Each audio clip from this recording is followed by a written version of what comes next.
Hello and welcome to this video. In this video, I am going to tell you some of the basic things about investment, risk and return. And I am going to answer some of the questions such as what is an investment, why do individuals invest, measures of rate of return, measures of risk, and also the factors that contribute to the rates of return. So let's start by defining the investment. An investment is the current commitment of dollars for a period of time in order to derive future payments that will compensate the investor for three things. Number first is the time the funds are committed. Number second is the expected rate of inflation during this time period. And number third is the uncertainty of the future payments. That means if an individual invests his or her money, he must be compensated for three things: the time period the funds are committed, and the expected rate of inflation that he or she may face in that time period, and lastly the uncertainty or the risk of that payment. And after defining the investment, the question is that why do individuals invest? They invest to earn a return from savings due to their deferred consumption. They want a rate of return that compensates them for the time period of the investment, the expected rate of inflation, and the uncertainty of the future cash flows. This return that investors want from their investments is called as the required rate of return. The most common answer to this question will be that individuals want to earn more money than they currently have. That's why they invest their money today in order to derive future benefits. So after that, I am going to define the measures of return and risk. It is very important for you to understand how to choose among alternative investment assets. You must estimate and evaluate the expected risk-return trade-offs for the alternative investments available. Therefore, you must understand how to measure the rate of return and the risk involved in an investment accurately. First measure of historical return is called as holding period return, and that can be calculated by this particular formula. That is, HPR is equal to ending value of the investment divided by the beginning value of the investment. And if you want to calculate the annual holding period return, you can do by using this particular formula. Annual HPR is equal to holding period return power 1 divided by n. N denotes the number of periods. And if you want to calculate in percentage form, then the return can be calculated in percentage form by the holding period yield formula, HPY. HPY is equal to holding period return minus 1.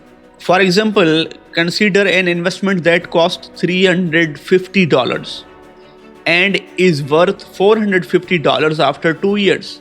It means if you invested $350 today and after 2 years you are getting $450, then the holding period return and holding period yield will be calculated as follows.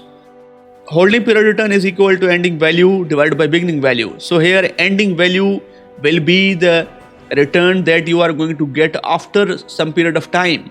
It is the ending value, 450 divided by 350, and the answer you get is 1.2857. And we can calculate the annual holding period yield simply by subtracting 1 from the annual HPR. Annual HPY is equal to 1.1338 minus 1. That is 0.1338, and in percentage form 13.38%. So after holding period return and holding period yield, I am going to tell you something about the mean historical return. There are two most popular mean historical returns. The first is the arithmetic mean return. The second is the geometric mean return. To find the arithmetic mean, we can use this particular formula. That is, arithmetic mean AM is equal to summation of HPY, holding period yield, divided by N. This is simply the average of holding period yield. And the geometric mean can be calculated using this particular formula. That is, GM, geometric mean, is equal to pi HPR power 1 divided by N minus 1. And here pi means the multiplication of holding period returns. Let's consider an example. We have the beginning values of an investment, ending values of investment, and using these we can calculate the holding period return HPRs and holding period yields, HPYs. These are as defined in this table. So now we can calculate arithmetic mean and geometric mean by using their respective formulas. Arithmetic mean is equal to summation of HPYs divided by n. Here we are using the values of HPYs. First 0.15 plus 0.20 is the second HPY, and the third one is minus 0.20 and divided by n, because there are 3 number of time periods or 3 years, and the answer we get is 5%. It means on average we are getting 5% rate of return. And now the geometric mean. Geometric mean can be calculated by using the formula that is pi HPR power 1 divided by n minus 1. Here the pi means the multiplication of the HPRs, and the answer we get is 3.353%. This is well below the 5% of the arithmetic mean. One of the important thing to note here is that geometric mean is considered a superior measure of the long-term mean rate of return, because it indicates the compound annual rate of return based on the ending value of the investment versus its beginning value. So here from this example, you can see that geometric mean is the accurate measure of rate of return. So you can see here that geometric mean is more accurate measure of rate of return. Okay, after mean rate of return, I am going to tell you how to calculate expected rate of return. Expected rate of return can be calculated by using this particular formula. That is, expected return is equal to summation of probability of the return multiplied by the possible return. As you know that when we are estimating for the future, we assign probabilities to the events. Now we have this particular data. We have 3 probabilities and 3 possible rate of return. We can calculate that the expected rate of return is 0.07. It means 7%. And after expected rate of return, I am going to tell you how to measure the risk of expected rates of return. 2 possible measures of risk or uncertainty have received support in the theoretical work on portfolio theory. Number 1 is the variance, and the number 2 is the standard deviation of the estimated distribution of expected returns. The larger the variance for an expected rate of return, the greater the dispersion of the expected returns and the greater the uncertainty or risk of the investment. Variance can be calculated using this particular formula. We are using the previous data to calculate the variance of the expected return, and we are getting the answer of 0.0141. So you can compare 2 alternative investments by comparing their variance. If you have 2 possible investments A and B has more variance as compared to A, then the investment A will be more beneficial for you. And after variance, the second measure of risk is standard deviation. And simply the standard deviation is the square root of the variance. And in standard deviation, we are getting the answer of 11.874%. And here also you can compare 2 different investments based on the standard deviation.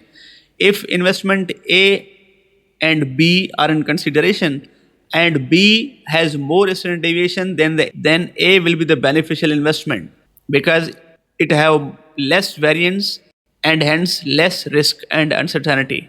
And after standard deviation, a widely used relative measure of risk is the coefficient of variation. Coefficient of variation, or CV in short, is equal to standard deviation of the returns divided by expected rate of return. And here we are continuing the previous example. We are using the same data, and the answer we get is 1.696. So these were the measures of return and risk. And after this, I am going to tell you something about the determinants of required rate of return. What are the factors that affect the required rate of return of an individual? Required rate of return is the summation of following 3 components. First is the time value of money during the period of investment. Second is the expected rate of inflation during the period, and third is the risk involved. And now the factors that affect your required rate of return. Because the required returns on all investments change over time, and because large differences separate individual investments, you need to be aware of the several components that determine the required rate of return. The real risk-free rate of return is the basic interest rate assuming no inflation and no uncertainty about future flows. The real risk-free rate of return can be affected by the relative ease or tightness in the capital markets and the expected rate of inflation. These are the two important factors that affect the real risk-free rate of return. The relationship between the real risk-free rate of return, nominal risk-free rate of return, and the inflation rate can be defined using the Fisher effect. If we want to calculate the nominal risk-free rate of return, then this particular formula can be used to calculate. Nominal NRFR stands for nominal risk-free rate of return is equal to 1 plus RRFR, real risk-free rate of return, multiplied by 1 plus expected rate of inflation and minus 1. So this is the formula. And by rearranging this particular formula, we can calculate the real risk-free rate of return. Real risk-free rate of return is equal to 1 plus nominal risk-free rate of return divided by 1 plus rate of inflation and whole minus 1. So if we knew that nominal risk-free rate of return is 9% and the rate of inflation is 5%, then by using this particular formula, we can calculate the real risk-free rate of return, that is 3.8%. It means if you are offered 9% rate of return and there is inflation of 5%, then in actual terms, you are getting only 3.8% on your investment. This is the real risk-free rate of return. And lastly, it is very important for you to understand the security market line or SML that defines the relationship between the risk and return. The line you see here is the security market line, as this shows the relationship between the risk and expected return for an investment. Three changes in SML can occur. First, individual investments can change positions on the security market line because of changes in the perceived risk of the investments. So here you can see that you can move from one point to another based on the security in which you are investing. If the security is more risky, then you will also get more return for that investment.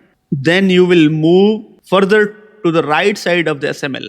So this is the movement along the SML. This is one type of change in security market line that is caused by the perceived risk of the investments. Second change can come in form of the slope of the SML.